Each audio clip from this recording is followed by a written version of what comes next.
اللہ تعالی نے اپنی کتاب میں یہ بات ارشاد فرمائی کہ اس نے لوگوں کے درمیان اصل چیز تعلق اور محبت کو رکھا ہے۔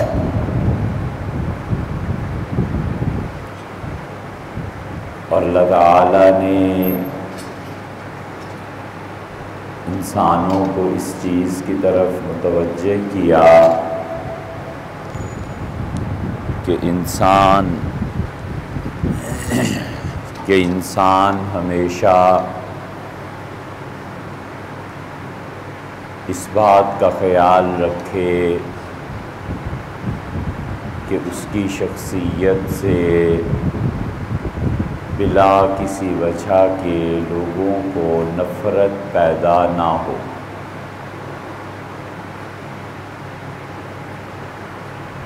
چنانچہ متعدد مقامات پر انسانوں کو یہ بات سکھائی کہ تم ایک دوسرے کے بھائی اور خیر خواہ بن کے رہو۔ اور بہت مشہور آیت کریمہ ہے، آپ نے یقیناً سنی ہوگی کہ اللہ نے فرمایا کہ انما المؤمنون اخوہ، اور یقیناً ایمان والے آپس میں ایک دوسرے کے بھائی ہیں۔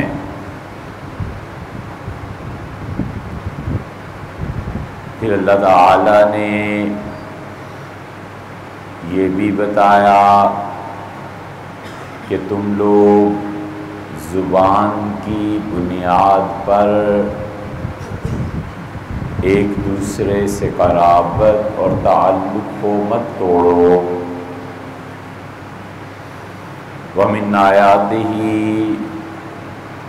اور اللہ کے ہونے کے دلائل میں سے ایک دلیل یہ بھی ہے کہ اختلاف السنتکم، کہ اللہ نے تمہارے درمیان زبانوں کا اختلاف رکھا ہے۔ کوئی آدمی فارسی بولتا ہے، کوئی اردو بولتا ہے، اور کوئی آدمی عربی بولتا ہے اور انگلش اور ترکی بولتا ہے۔ اللہ نے دعوت دی کہ تم سوچو یہ زبانیں کیوں مختلف ہو گئیں۔ اللہ نے ہر ایک کو اس کی بولی سکھا دی۔ پھر اللہ تعالی نے اس بات کی طرف بھی دعوت دی کہ لوگ بنیادی طور پہ دو وحدتوں میں مجتمع ہیں۔ اللہ تعالی نے بتایا کہ تم سب کے سب لوگ ایک تو میرے بندے ہو، اور رسول اللہ صلی اللہ علیہ وسلم نے اپنے آخری خطبے میں یہ بات بڑی وضاحت سے ارشاد فرمائی کہ تم سب کے سب اللہ ہی کے بندے ہو۔ اور تہجد کی دعاؤں میں ایک دعا رسول اللہ صلی اللہ علیہ وسلم کی آئی ہے، اور آپ اللہ سے مانگتے تھے، اللہ کی حمد و ثنا بیان کرتے تھے۔ چنانچہ ایک دن آپ پر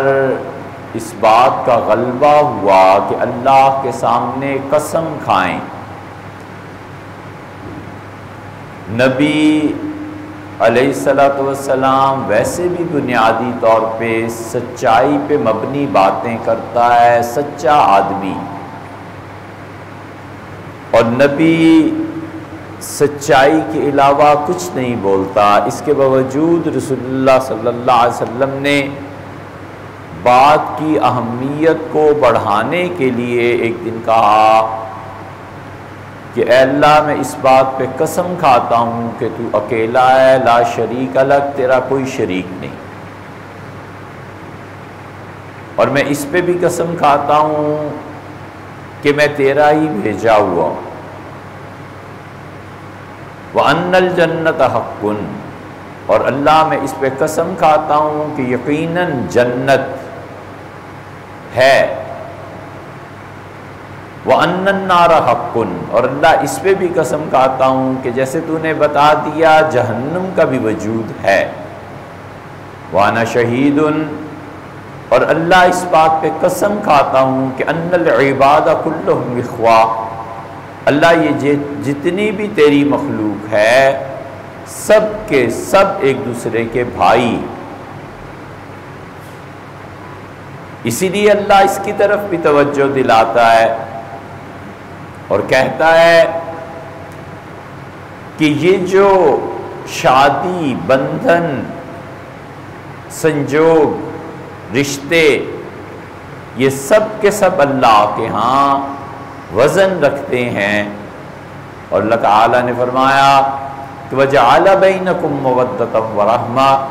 اور اللہ تم میں محبتوں کو پیدا کرتا ہے، اور خدا تمہارے درمیان ایک دوسرے پہ ترس، نرمی، رحمت کے ساتھ ایک دوسرے کا خیال رکھنا، اس کو پیدا کرتا ہے۔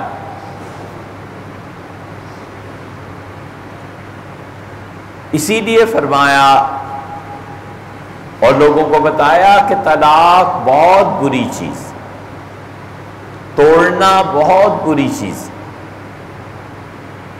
انقطاع کا معاشرہ قائم نہیں رہتا، اور محبتوں کے ساتھ لوگ جیتے بھی ہیں، اور وہی چیز ہے جو لوگوں کو باندھ کر رکھتی ہے۔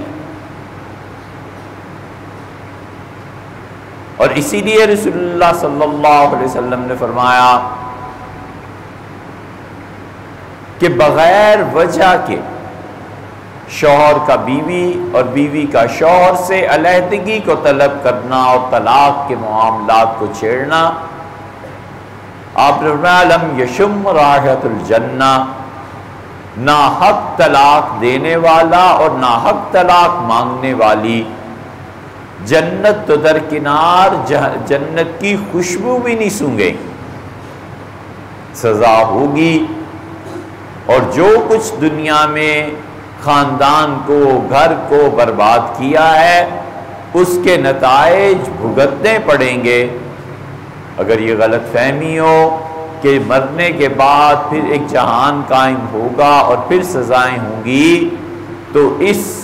خوابوں کی دنیا سے جلدی بیدار ہو جانا چاہیے، اٹھ جانا چاہیے۔ قبر میں بھی عذاب ہوگا اس طلاق کا، یہ کوئی چھوٹی سی چیز نہیں ہے۔ رسول اللہ صلی اللہ علیہ وسلم گزر رہے تھے، اور حدیث شریف کی تقریباً تمام کتابوں میں یہ واقعہ ہے، آپ رکے اور آپ نے کہا کہ 2 ٹہنیاں لاؤ، شاخیں توڑی گئیں اور پیش کی گئیں، اور آپ نے اپنے دست مبارک سے ایک شاخ ایک قبر پہ لگائی اور دوسری شاخ دوسری قبر پہ لگائی، اور آپ نے فرمایا یعذبان، یہ دونوں کو عذاب ہو رہا ہے قبر میں، اور پھر فرمایا وما یعذبان فی کبیر، اور یہ دونوں کی قبروں کا عذاب کوئی بہت بڑے بڑے گناہ نہیں ہو گئے جس کی وجہ سے ہو رہا ہے، اما احدہما، ان میں سے ایک یہ جو تھا فلا یستتر عن بولہ، اپنے جسم کو پیشاب سے پاک نہیں رکھتا تھا، اور دوسرے کے متعلق فرمایا اما ھذا، اور یہ جو دوسرا تم دیکھتے ہو یہ قبر والا جس کو عذاب ہو رہا ہے، فیمشی بالنمیمہ، لوگوں کے درمیان چغلیاں کھایا کرتا تھا، اس کے حالات ادھر پہنچانے اور ادھر کے حالات ادھر پہنچانے۔ یہ دلیل ہے اس بات کی کہ لوگوں کو بعض کبیرہ گناہ ایسے ہوتے ہیں جن کی وجہ سے قبر میں بھی عذاب ہوتا ہے۔ اس لیے یہ توڑنے کی باتیں ہر وقت بیگ تیار، اور میں چلا جاؤں گا اس گھر سے، میں ابھی چھوڑ دیتا ہوں، میں نے ڈھونڈ لیا ہے مکان، یہ فکرے زبان کے لیے بہت آسان، دھونس جمانے اور غصہ کرنے اور جعلی امپریشن ڈالنے کے لیے بہت سستے،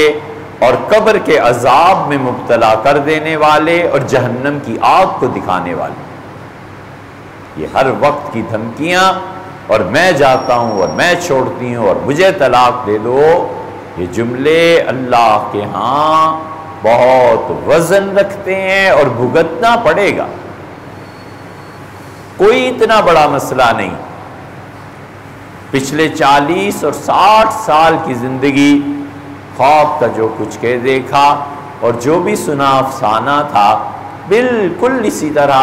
کوئی پوچھے بچپن کہاں، جوانی کہاں، کتنا یاد کر لے گا، 100 واقعات بیان کر دے گا، کوئی ہر ایک دن کی ہسٹری تھوڑا ہی ہے۔ یہی حال قبر میں پہنچ کے ہو جائے گا کہ قبر میں یہ عذاب ہوگا ان جملوں کا، اس لیے مت توڑے، اس لیے معاشرے کو مت خراب کرے، اس لیے معاشرے میں محبت کو عام کرے، اور اس امت سے محبت نکل جائے، اور اس امت میں نفرتیں اپنا گھروں کے اندر بنا لیں، اور اس امت کے دل ٹوٹ جائیں، اور اس امت کو ذرہ برابر آنکھ میں آنسو تک نہ آئے، نم تک نہ ہو۔ اس شقاوت اور بدبختی کی اطلاع رسول اللہ صلی اللہ علیہ وسلم نے دی۔ چنانچہ مسلم کی روایت میں آتا ہے، پوری حدیث نہیں سناتے، پوری حدیث سنائیں تو لوگ یہ کہنے سے بالکل دریغ نہ کریں کہ یہ امریکن ایجنٹ ہے۔ قیامت کا ذکر چھڑا، اور قیامت کا تذکرہ لوگ آپس میں باتیں کرنے لگے کہ کب آئی۔ عبداللہ بن عمر بن العاص رضی اللہ عنہ تشریف فرما تھے، انہوں نے کہا سنو بچوں، تم قیامت کی باتیں کرتے ہو، قیامت اس وقت تک نہیں آئے گی جب تک انسانوں کا خیال رکھنے والے اور بھوک اور پیاس کو مٹانے والے یہ تمہارے عیسائی نہ ہو جائیں۔ دنیا میں جہاں مصیبت پڑے، جہاں تنگی اور تکلیف ہو، لوگوں کی بھوک کو مٹانے کے لیے، لوگوں کی پیاس کو بجھانے کے لیے یہ پہنچیں گے۔ اور رسول اللہ صلی اللہ علیہ وسلم نے 4 یا 5 باتیں ہمیں بتائی تھی کہ قیامت کے قرب میں عیسائی اور یہودی، یہ اہل کتاب انسانوں کے کام آنے لگیں گے، اور دوسرا پہلو اس کا وہ یہ ہے کہ اگرچہ بربادی کا سبب بھی یہی بنیں گے اور یہی لوگوں کو خراب بھی کریں گے، مگر عمومی طور پر عوام کا مزاج یہ ہوگا کہ یار بھائی ہیں، حکومتیں اور سیاست یہ حکمران جانے، ہمیں تو ایک دوسرے کا خیال رکھنا ہے اور محبت کے جذبے سے ایک دوسرے کے قریب رہنا ہے۔ یہ ساری باتیں اگر بیان کریں تو لوگ کہتے ہیں انگریزوں کے پٹھو اور ایجنٹ بنے، حالانکہ رسول اللہ صلی اللہ علیہ وسلم نے بتایا تھا کہ انسانوں پر جب عمومی مصائب آئیں گے، زلزلے آئیں گے، سیلاب آئیں گے اور اس قسم کی آفات آئیں گی اور قحط بڑھ جائے گا اور پانی کی کمی ہو جائے گی، تو اس وقت دنیا کے کام یہ عیسائی آئیں گے اور وہ ان چیزوں کو مٹائیں گے۔ گھر جا کر مسلم کو کھولو اور عبداللہ بن عمر بن العاص رضی اللہ عنہما کی روایات کو دیکھو، سب پتہ چل جائے۔ اسی لیے حضرت رسالت پناہ صلی اللہ علیہ وسلم نے بتایا کہ غیر منقسم 2 وحدتوں میں تم اکٹھے ہو۔ ایک یہ بتایا کہ تم سب کا پروردگار اللہ ہے، اور دوسری یہ بتایا کہ دیکھو تم سب کے سب آدم علیہ السلام کی اولاد ہو، اور حضرت آدم علیہ السلام مٹی سے بنائے گئے، اللہ نے ہوا سے نہیں بنایا، اللہ نے انہیں آگ سے نہیں بنایا، اللہ نے انہیں پانی سے نہیں بنایا، اللہ نے مٹی سے بنایا، تاکہ انسان کو اپنی اصل یاد رہے کہ بہرحال اس مٹی میں مل جانا ہے۔ اور مٹی میں اللہ نے دونوں تاثیرات رکھ دی، مٹی زندگی کو جنم بھی دیتی ہے اور مٹی زندگی کو ختم کر کے اپنے ساتھ مٹی میں ملا بھی دیتی۔ اس لیے آدمی سوچے کہ اس کا فریضہ کیا ہے، اختلاف یا محبتیں، اختلاف کے باوجود محبتوں کو قائم رکھنا، اختلاف کے باوجود ایک دوسرے کو برداشت کرنا، اختلافات کے باوجود چھوٹے اور بڑے کی تمیز اور ادب کو قائم رکھنا، یہ بہت بڑی چیز ہے۔ سیدنا علی رضی اللہ عنہ کسی بات پہ ناراض ہو گئے اور بیٹے سیدنا حسن رضی اللہ عنہ سے ناراض ہوئے۔ اگر ہم روایت کو بھول نہیں رہے تو غالباً یہی دو حضرات تھے، اور سیدنا علی رضی اللہ عنہ اٹھ کے چل پڑے۔ ہوا یہ تھا کہ حضرت عمر رضی اللہ عنہ نے نکاح کا پیغام بھیجا سیدنا علی رضی اللہ عنہ۔ یہ ایک مستقل چیز ہے جس پہ آج تک لوگوں نے لکھا نہیں کہ امیر المومنین سیدنا عمر رضی اللہ عنہ اتنے بڑے آدمی اور بشارت اور جنتی اور رسالت مآب صلی اللہ علیہ وسلم کا کہہ دینا، اس کے باوجود چھوٹی چھوٹی چیزوں میں دیکھتے رہتے تھے کہ کہاں اللہ نے مغفرت کا وعدہ فرمایا، کہاں اللہ نے بخش دینے کا، تاکہ قیامت کی سختی سے اپنے آپ کو محفوظ رکھا جائے۔ ہر بات کی کوشش کرتے تھے کہ میرا حصہ اس میں پڑ جائے، اللہ کی گرفت سے میں کسی طرح بچ جاؤں۔ ایک دن تشریف لائے اور کہا کہ علی، آپ جانتے ہیں نا کہ رسول اللہ صلی اللہ علیہ وسلم نے ارشاد فرمایا تھا کہ قیامت میں لوگوں کو ان کا نسب کام نہیں دے گا۔ ہاں، میری اولاد، جس کا تعلق میری اولاد سے ہوگا، قیامت میں اس کے کام آؤں گا، اللہ کے ہاں سفارش کروں۔ سیدنا عمر رضی اللہ عنہ رشتے کے اعتبار سے رسول اللہ صلی اللہ علیہ وسلم کے سسر ہیں، بڑا رشتہ ہے۔ اس کے باوجود کہا کہ علی، جو آپ کی بیٹی صاحبزادی صاحبہ سے رضی اللہ عنہا، ان سے میرا نکاح کر دیں۔ اور پھر سیدنا عمر رضی اللہ عنہ نے یہ اعلان بھی کیا، انہوں نے کہا عمر زندگی کے اس حصے میں پہنچ گیا کہ اب نکاح کی ضرورت نہیں رہی، لیکن لوگوں، میں رسول اللہ صلی اللہ علیہ وسلم کی رشتہ داری میں پیوند لگانا چاہتا ہوں۔ قیامت میں ممکن ہے نبی کریم صلی اللہ علیہ وسلم میری شفاعت اللہ سے کر۔ سیدنا علی رضی اللہ عنہ نے کہا میں کر دوں، اور جب نکاح کا موقع آیا تو انہوں نے سیدنا حسن رضی اللہ عنہ سے کہا کہ قم، کھڑے ہو حسن، نکاح کا خطبہ پڑھو اور اپنی بہن کی شادی امیر المومنین سے کرو۔ سیدنا حسن رضی اللہ عنہ کو یہ رشتہ پوری طرح قبول نہیں تھا، وہ چل پڑے۔ انہوں نے کہا کہ میں تو اس نکاح کو نہیں پڑھا رہا۔ سیدنا علی رضی اللہ عنہ اٹھے اور چل پڑے، اور سیدنا حسن رضی اللہ عنہ نے پکڑ لیا، چمٹ گئے اور کہا کہ والد، آپ کو چھوڑا بھی تو نہیں جا سکتا، آپ کو کیسے جانے دیا جا سکتا، جو آپ فرمائیں۔ سیدنا علی رضی اللہ عنہ چپ ہو گئے اور صاحبزادی صاحبہ کا نکاح خود پڑھا دیا۔ اس کی رعایت کی کہ بڑا بیٹا ہے، حسن ہے، نہیں مانتا، چلو اس کی بھی بات رہ جائے، اور خود نکاح بھی پڑھا دیا۔ یہ اس طرح کی رشتہ داریاں ہوتی ہیں کہ ناگوار امور کے باوجود ایک دوسرے سے مل کے رہنا اور ایک دوسرے کے معائب پر پردہ ڈالنا، ایک دوسرے کی بات کو برداشت کر لینا، یہ کوئی طریقہ نہیں ہے کہ انسان انقطاع کی دھمکیوں پہ اتر آئے اور انسان چیزوں کا اعلان کرنے لگے کہ میں اس خاندان، اس معاشرے، ان کے ساتھ نہیں ہوں، ان کے ساتھ نہیں ہوں۔ ہوگا کیا سوائے اس کے کہ نفرتوں کو پھیلاؤ، اور سوائے اس کے کہ رشتہ داریوں کو توڑو۔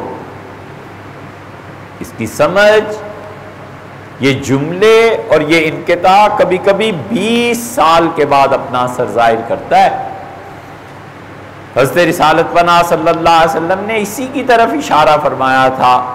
اور کہا ماں بچے کو دودھ پلانے سے بچتی ہے تاکہ اس کا حسن قائم رہے، اس کی جوانی قائم رہے، اور آپ نے فرمایا تم جانتے ہو اس کا بیٹا 18 سال کے بعد گھوڑے پہ جم کے سواری نہیں کر سکتا، گھوڑے پہ جم کے بیٹھ نہیں سکتا، یہ اس ماں کے دودھ کا اثر ہے جس سے یہ کمزوری پیدا کی۔ اس لیے یہ توڑ کی چیزیں، یہ لوگوں کو ایک دوسرے سے متنفر کرنے کی چیزیں 20-25 سال بعد ظاہر ہوتی ہیں، اور پھر خیال آتا ہے کہ میری بہن، اس کی بیٹی کاش میری بہو بن جاتی، بھائی کا بیٹا اتنا اچھا ہو گیا، اس عہدے پہ پہنچ گیا۔ اب تو لوگ یہی دیکھتے ہیں نا، کاش داماد بن جاتا، لیکن وہ زبان سے جو آگ برسائی تھی اور بھسم کر کے رکھ دیا تھا رشتہ داریوں کو، اب آگے ہو رشتے کرو، نتیجہ یہ کہ باہر جانا پڑتا ہے، اور باہر جا کر پھر پوری طرح ایڈجسٹمنٹ نہیں ہونے پاتی۔ خاندانی نظام ختم کرنے کی کوششیں، کسی چھوٹے بڑے کو اپنا بڑا نہ ماننا اور کسی کی بات نہ سننا، یہ سرکشی اور بغاوت دنیا میں ہی تباہ نہیں کرتی، آخرت میں بھی تباہ کرتی۔ مسئلہ آیا، بڑی حویلی ہے، محمد شاہ رنگیلا نے بڑا نیکی کا کام کیا، بہت بڑا کام کیا اس نے۔ اللہ کے ہاں مغفرت کے لیے، اس کی بخشش کے لیے شاید ایک یہی نیکی کافی۔ حضرت شاہ ولی اللہ دہلوی رحمۃ اللہ علیہ جب مدینہ منورہ سے پڑھ کر آئے تو ان کے نانا کی خانقاہ تھی، لیکن جگہ کم تھی۔ کسی نے جا کے کہا کہ مدینہ منورہ سے پڑھا ہوا لڑکا 22-23 سال کا شہر میں پھرتا ہے اور جگہ بیٹھنے کی نہیں مل رہی، اور علم ہے کہ سمندر ہے، ٹھاٹھے مارتا ہوا سنبھالا نہیں جاتا علم اس کا۔ انہوں نے کہا کوئی بات، بلایا اور کہا بچے، جو دادا نے، شاہ جہان بادشاہ نے ایک چھوٹا سا محل بنایا تھا، پورا محل تم لے لو، اتنی بڑی جائیداد، اتنی بڑی زمین اور قلعہ پورا محل پورا بنو، کہا بیٹھو کام کرو۔ حضرت شاہ ولی اللہ رحمۃ اللہ علیہ نے سارا کام اس میں کیا ہے، محل کلام۔ شاہ عبد القادر صاحب کا ترجمہ وہاں ہوا، شاہ رفیع الدین نے فلسفے پہ وہاں لکھا، شاہ عبد العزیز صاحب رحمۃ اللہ علیہ نے سارا کام، تصنیفات، تفسیر عزیزی وہاں کی،